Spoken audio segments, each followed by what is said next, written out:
नमस्कार साथियों। आज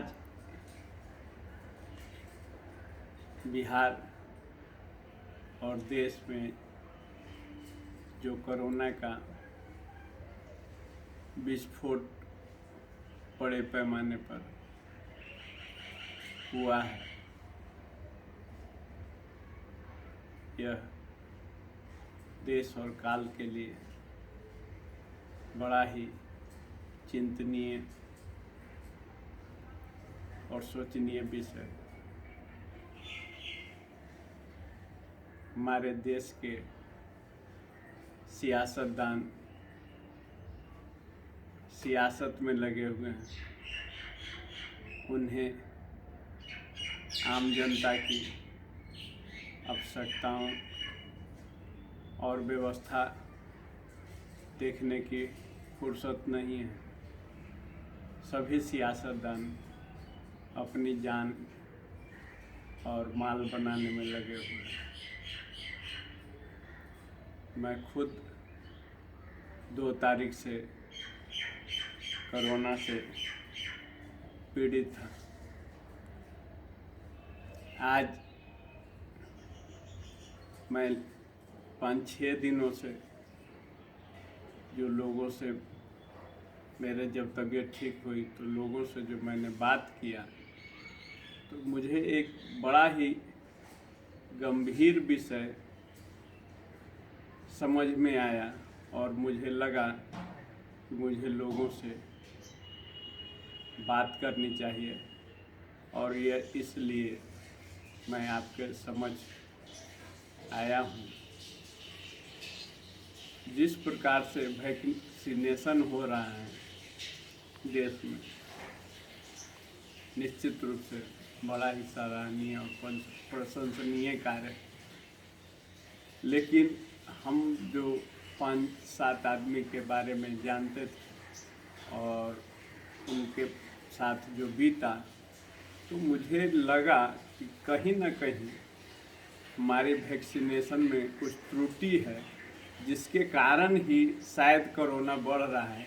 इस ओर भी हमारे वैज्ञानिक डॉक्टर्स को ध्यान देना चाहिए, और इसीलिए मैं इस बात को आप लोगों के बीच रख रहा हूँ ताकि यह बात लोगों के ध्यान को आकृष्ट कर सके। मैंने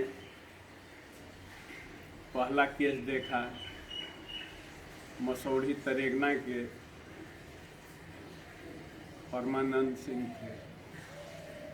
वो बहुत ही स्वस्थ व्यक्ति थे और मतलब 80-85 वर्ष उम्र करीब होगा, लेकिन इस उम्र में भी वो पूरा मसौढ़ी में दिन रात घूमते रहते थे और लोगों के कहने समझाने से वो वैक्सीन ले लिए, और वो इस दिन वैक्सीन लिए उस दिन से उनको कोरोना हो गया, और कोरोना के चलते बेचारे उसी दिन वो हॉस्पिटल में एडमिट हुए और अब वो नहीं है। ऐसा ही एक दूसरा केस बरबट्टा के सोनपुर बरबट्टा का है। हमारे मित्र गौतम जी हैं, उनके पिताजी राजनारायण सिंह जी लोगों के गांव के कहने पर वैक्सीन ले लिए। वो पहले से भी कुछ डिजीज से पीड़ित थे लेकिन स्वस्थ थे।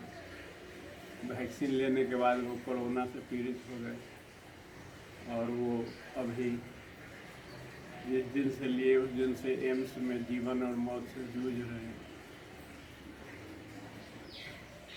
2-4 और ऐसा केस हम देखे जिसमें आदमी स्वस्थ था और वैक्सीन लेने के बाद वो कोरोना से पीड़ित हो गया और वो अपने या तो प्राण को त्याग दिया या बहुत ही क्रिटिकल दौर में चले गए। कुछ लोग ठीक भी हुए।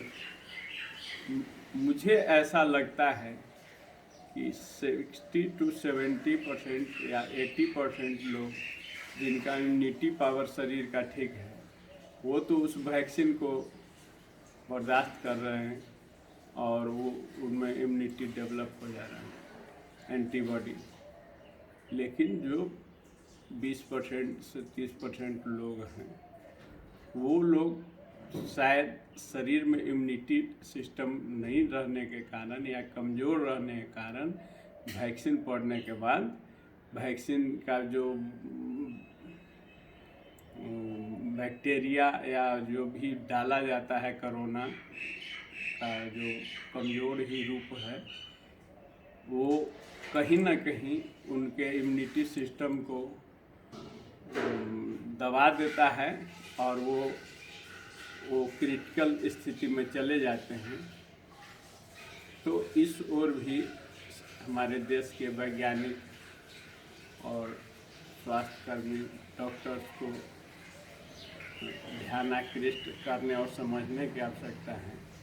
और यदि ऐसी व्यवस्था है तो कुछ और खर्च हो, या जो लोग मान लीजिए कम से कम ऐसी भी व्यवस्था की जाए कि अगर आप इम्यूनिटी अपना चेक करान, अगर वैक्सीनेशन लेना चाहते हैं तो 50 से या 60 से अधिक के उम्र के लोग कम से कम अपना इम्यूनिटी का टेस्ट करा लें, और कि वो इस वैक्सीन को लेने के लिए सक्षम हैं या नहीं हैं। यदि सक्षम हैं तभी उनको वैक्सीनेशन कराया जाए या उनको उस लायक बनाया जाए ताकि वो वैक्सीन को लेकर सरवाइव कर सके।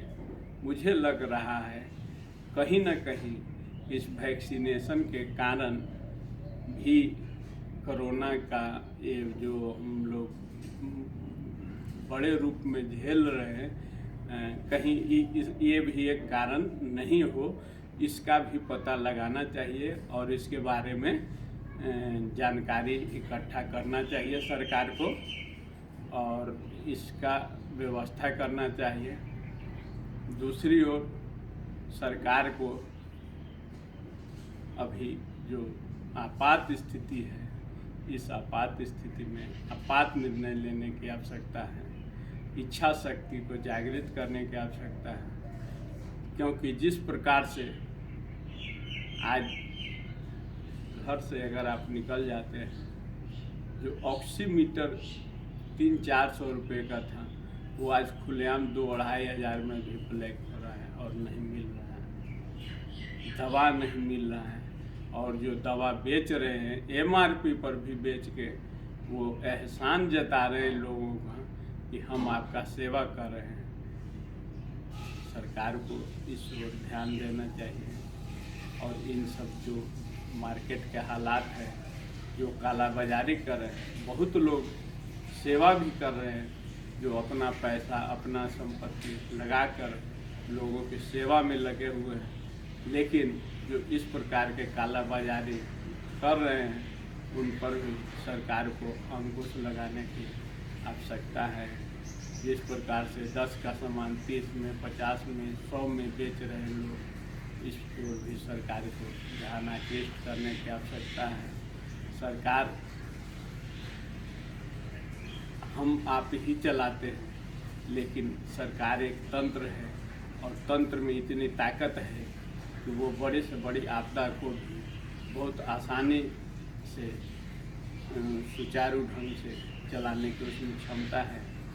हम लोगों को मिलकर इस आपदा से निपटने की ज़रूरत है, लेकिन जो सरकार के मुखिया हैं उनकी इच्छा शक्ति तो प्रबल होनी ही चाहिए और आपात स्थिति में आपात निर्णय एक मैनेजमेंट होना चाहिए कि कैसे इस विपदा से कम समय में निपटा जाए और कैसे कम से कम समय में इसे काबू में लाया जाए, कहाँ पे त्रुटि हो रही है, कहाँ पे गड़बड़ियाँ हो रही है, ये सब देखने की ज़रूरत है। इन्हीं विचारों को जो मुझे समझ में आया, मैं अपनी बातों को रखने के लिए आपके समझ आया और आपने मेरी बातों को सुना ध्यानपूर्वक, और उम्मीद करते हैं कि इस पर हमारे सभी मित्र, वैज्ञानिक,